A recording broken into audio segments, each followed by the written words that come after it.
Hello guys, my name is Nikander, I'm a professional blockchain developer, and in this guide we will see how to work with time on the Ton blockchain. Let's get started. Open VS Code, create new project, npm create Ton latest. The project name is time, the first smart contract name is the same, time. Select an empty Tact contract, wait for a few moments, navigate to the project directory and clear the console. Now we are ready to write our smart contract code. Open the contract file in the contracts folder. Delete the auto-generated comments. Declare a variable deploy time of type int stored as uint32 to keep track of the deployment time of the contract.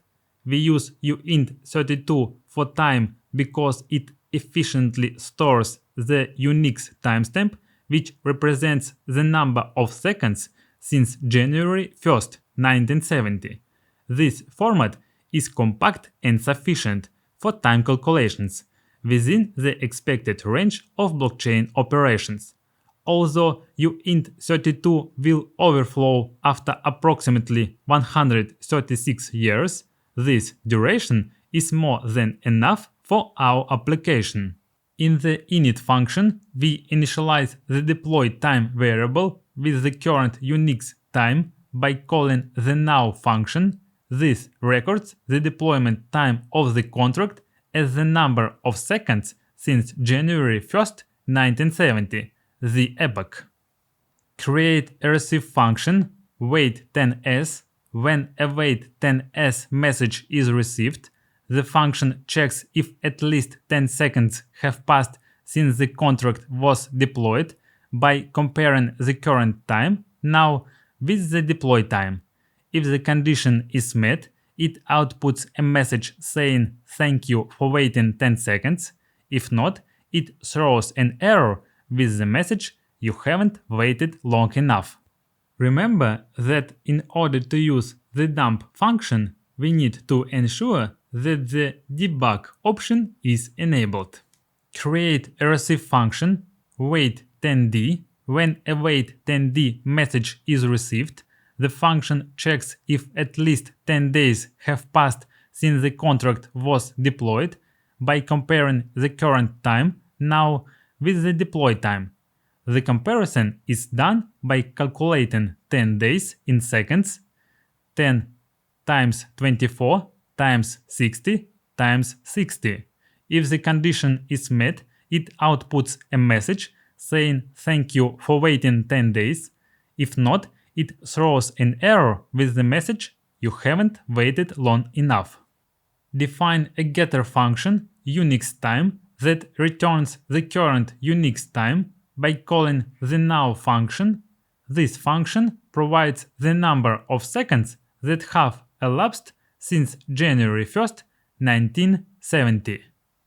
Define a getter function string time that returns the current Unix time as a formatted string. First, it initializes a string builder object, then it appends the current Unix time converted to a string to the string builder, followed by the text seconds have elapsed since January 1st, 1970.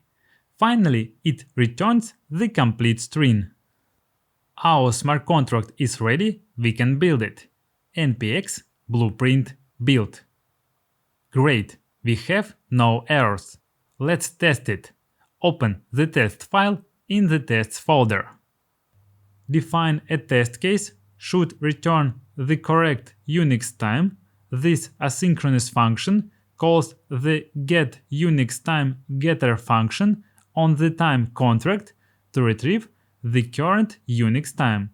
It then converts the result to a number and compares it to the current Unix time, allowing a difference of up to 1 second.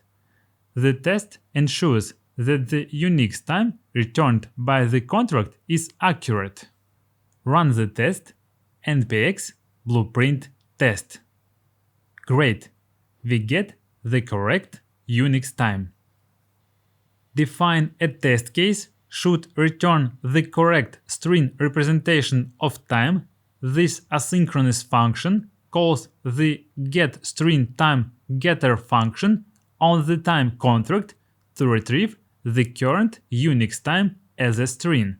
It then calculates the current Unix time, constructs the expected string in the format seconds have elapsed since January 1st, 1970, and checks that the result contains this expected string. The test ensures that the string representation of time returned by the contract is accurate. Run the test npx blueprint test. Great, we get the right string representation of time. Define a test case should wait at least 10 seconds. This asynchronous function simulates the passing of 11 seconds by advancing the blockchain time. It then sends a wait10s message to the time contract from the deployer's address with a value of 0.05 ton. We use an assertion to check that the transaction was successful, ensuring that the contract correctly handles the condition of waiting at least 10 seconds. Run the test npx blueprint test. Great, the transaction is successful if we wait at least 10 seconds. Copy and paste the last test case, then change the test case name to should fail if not waited 10 seconds. Remove the code that simulates the passing of time and update the assertion to check that the transaction was not successful. This ensures that the contract correctly fails if 10 seconds have not yet passed. Run the test npx blueprint test. Great, the receive function wait10s fails if we don't wait 10 seconds after deployment. Copy and paste the should wait at least 10 seconds test case, then change the test case name to should wait at least 10 days, modify the code to simulate the passing of 10 days and 1 second by advancing the blockchain time, and update the message to wait10d. This ensures that the contract correctly handles the condition of waiting at least 10 days. Run the test npx blueprint test. Great, the transaction is successful when we wait 10 days after deployment. Copy and paste the should wait at least 10 days test case, then change the test case name to should fail if not waited 10 days, modify the code to simulate the passing of just under 10 days by adjusting the blockchain time. This ensures the contract correctly fails if 10 days have not yet passed. Run the test npx blueprint test. Great, the receive function wait10d fails when we don't wait 10 days after deployment. That's it for today, folks. Thank you for watching. If you found this video helpful, please like and subscribe. See you in the next video.